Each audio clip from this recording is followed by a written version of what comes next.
کہ یہ جو آج کل مردانہ قوت کے نام پہ ٹوپی ڈرامے ہو رہے ہیں نا، جوان آدمی میں کوئی کمزوری نہیں ہوتی، جب ہوتی ہے تو پھر ہر چیز ہی کمزور ہوتی ہے، ایک ساتھ ہی پوری باڈی کمزور ہوتی ہے انسان کی. اس لیے یہ ٹوٹکے موٹکے اور یہ اوٹ پٹانگ چیزیں کھانے کی ضرورت بولو نہیں ہے کہ جی یہ کھا کے پتہ نہیں تو 8 شادیوں کی طاقت پیدا ہو جائے گی، 16 شادیوں کی طاقت. بکواس ہے، سب فضول باتیں. جب تک چل پھر رہے ہو، بول رہے ہو، آنکھیں صحیح ہیں، کان صحیح ہیں، سونگنے کی طاقت صحیح ہے، ہضم کرنے کی طاقت ہے، تو ساری طاقتیں ٹھیک ہیں. جب کمزور ہو گئے تو ایک ساتھ ہی ہو گئے سارے، سب کچھ، ساری کمزوریاں ایک ساتھ ہی پیدا ہوتی ہیں. تو جب تک باقی باڈی ٹھیک ہے تو باقی بھی ٹھیک ہے. الگ سے پتہ نہیں کیا کہ لے کے نسخے کھا رہے ہوتے ہیں، دوائیں کھا کے اپنے آپ کا بیڑا غرق کر رہے ہوتے ہیں. اس میں وہم زیادہ ہے لوگوں کو. اور اللہ نے ہر مسلمان میں 4 کی طاقت رکھی ہوئی ہے معذرت کے ساتھ. اس کے لیے کوئی بہت زیادہ ایکسٹرا کوئی صحت کی ضرورت نہیں ہے. مرد کو اللہ نے عورت سے زیادہ پاورفل بنایا اس معاملے میں. تو مرد ہی کیا ہے جس میں پاور عورت ہی کے برابر ہو. ایک عورت کے لیے ایک مرد کافی ہے، تو ایک مرد کے لیے بھی ایک عورت کافی ہے. تو دونوں میں کوئی فرق ہوا پھر؟ تو آدمی کس بات کا ہے بھائی تو؟ باقی کریں نہ کریں وہ آپ کا ہیڈیک ہے، وہ میں الگ ٹاپک ہے. وہ تو میں پھر سوسائٹی کی جو ضرورت ہے، معاشرے کی ضرورت ہے، بیوہ طلاق یافتہ، وہ تو میں اس پہ بات کرتا رہتا ہوں. لیکن یہ جو آج کل ہے نا کہ کمزوری، یہ ایسے نہیں ہے ایسے جیسے لوگوں نے سمجھ لیا ہے. سب صحت مند ہی ہیں. ہاں کوئی خدا نخواستہ کوئی شوگر کا مریض ہے، کوئی ایکسٹرا کوئی بیماری ہے اس میں، تو ایک الگ بات ہے. جب تک آپ نارمل ہیں تو سب کچھ نارمل ہے. اس کے لیے حکیموں کے پاس، جو جعلی حکیم ہوتے ہیں نا، ان کے پاس مت جایا کرو، وہ بیڑا غرق کر دیں گے. جو پراٹھے ہضم کر رہے ہیں نا، روٹی ہضم کر رہا ہے، گوشت ہضم کر رہا ہے، تو اس کا مطلب صحیح ہے، پھر ٹھیک ہے. باقی نفسیاتی مسائل ہوتے ہیں لوگوں کے ساتھ، اس کو وہ، اب ایک آدمی کو غلط کاریوں کی عادت پڑ جائے.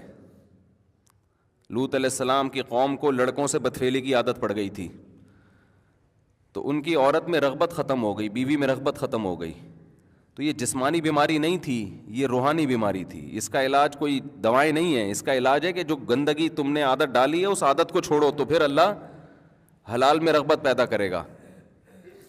تو جو زانی لوگ ہیں، زنا کرنے والے، بدکاریاں کرنے والے، غیر عورتوں میں دلچسپی لینے والے، ان کی گھریلو لائف بہت خراب ہو جاتی ہے. تو وہ جسمانی بیماری نہیں ہے، وہ مینٹلی ایک ڈسٹرب ہوتے ہیں. وہ ان کو روزانہ کچھ نیا چاہیے، عیاشی ان کی مزاج کا حصہ بن جاتی ہے. جیسے جو روز مرغے کھائے گا تو دال اچھی لگے گی پھر اسے؟ تو بیلنس ہے نا، کبھی مرغا کھا لیا، کبھی دال کھا لی. اب آپ روزانہ ہی مرغے پھوڑتے رہو گے تو مر جاؤ گے آپ. تو حلال میں اللہ نے اعتدال رکھا ہے، حرام میں اعتدال نہیں ہوتا. جو حرام کی طرف جاتے ہیں نا، زنا کرتے ہیں، تو وہاں سے تو بور ہوتے ہیں، لیکن گھریلو لائف ان کی برباد.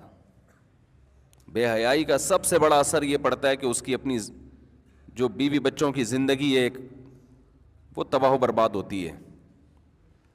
اور کتنے برے اثرات بچوں کو جب پتہ چلتا ہے ہمارا باپ ایسا ہے، بچوں کے دل میں باپ کی عظمت نہیں رہتی ہے.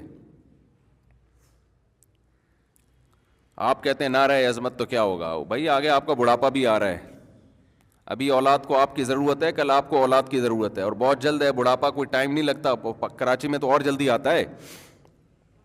جو غذائیں کھا رہے ہیں نا، یہ جو حدیث میں آتا ہے نا، جوانی کو بڑھاپے سے پہلے غنیمت سمجھو، تو یہ صحابہ کے بڑھاپے کی بات ہو رہی ہے. ہم لوگ کا جو ہے بہت جلدی آ جاتا ہے، ہمیں تو ابھی سے غنیمت سمجھنا شروع کر دینا چاہیے. دیکھو 63 سال کی عمر میں رسول اللہ صلی اللہ علیہ وسلم کے چند بال سفید تھے، چند بال. صحابہ کہتے ہیں گنے جا سکتے تھے. یہ صحتیں تھیں اس زمانے میں. آج 40 سال کے بعد آدھا سر سفید ہو جاتا ہے. ہوتا ہے کہ نہیں ہوتا؟ 40 سال کے بعد ہی یہاں درد وہاں درد. آج میں صبح اٹھاؤں تو میری گردن ادھر کو مڑ رہی تھی، ادھر مڑ نہیں رہی تھی، بڑی مشکل سے موڑی ہے میں نے.